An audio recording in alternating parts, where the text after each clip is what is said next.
I want to bring the conversation back to Europe and tell you about what's likely to happen later today in Switzerland. The Swiss government is set to announce the details of proposed reforms to bank capital rules, which could have a significant impact on UBS. The government is expected to force the bank to fully capitalize its foreign subsidiaries, a move that the bank says would increase its capital requirements by 50%. Now, UBS shares have been hit by the proposed changes, sharply underperforming the broader European banking sector over the past year. The Swiss government says an estimate that UBS would require $15 to $25 billion in additional capital under the proposed rules is roughly accurate. Analysts from KBW suggests that UBS would be required to have a CET1 ratio of around 18% if the reform passes, compared to 14% currently and higher than the rival lenders in Europe and the United States.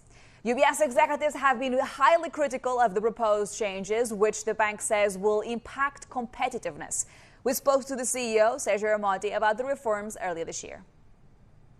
In order to compete as a global financial center and as a global active bank, we need to have the same kind of regulatory conditions. I think it's impossible for any player to be competitive if the set of rules are not more or less aligned with international standards. So that's the only thing I can say. We are not magicians. We are not going to be able to be competitive and provide and be an engine of growth for the financial center, but also for the economy, if the regulatory framework is not competitive. And today's announcement won't be the end of the story. It's unlikely to be the end of the story. The rules could still be changed by the Swiss Parliament, with debates on the legislation expected in 2027. The Swiss law also allows for a referendum on the bill if it is passed, should opponents be able to secure enough support for one.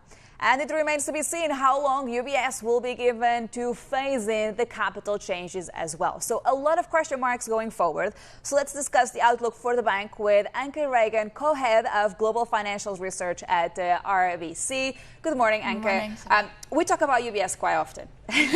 And it's usually around the fact that these capital requirements have been capping the performance for this stock. I'm wondering, of course, depending on the details, whether the announcement today could actually propel the stock higher just because it will eliminate some of this uncertainty.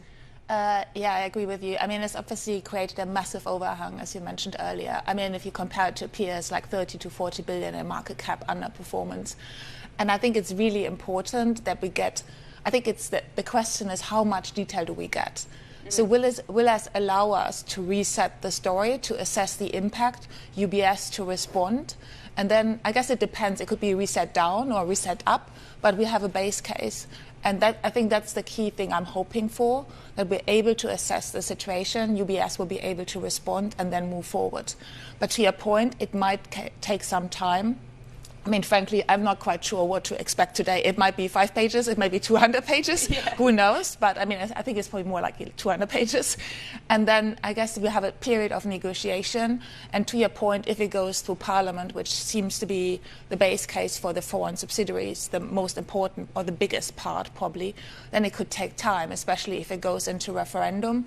So I think then at that point, it's also will probably a bit harder for UBS to respond because the process is just longer. So the more clarity we get today, the more important to reset the investment case on UBS. So I guess to some extent we are likely to see at least a timeline, a requirement for how many years the bank will have in order to respect the new capital requirements. How does that factor in when you're thinking about the outlook for the bank? So I guess the thing is we need to look for if the foreign subsidiary part goes to Parliament, which would then mean it's a longer process, or it comes in as ordinance as it was originally proposed. I think the key thing is then what does it do to buybacks? Or I mean, I guess on the size of the impact, then UBS will need to assess what does it do to capital distribution. Do they want to front load the capital build, which is then more like a timing effect, or would they play it to basically push it out in time or do it gradually over time? And then I guess to the point, if it leads to effect where UBS has to build up as much capital that they run with 18 or 19%, which would be corresponding to the 25 billion. Some business will no longer make sense. So they will have to revisit some of the operations they're running. And that is a question, again, of how much certainty there is on the outcome. So if it's pushed out in time, takes a long time, probably it's very unlikely you want to sell a business because there's still an element of uncertainty.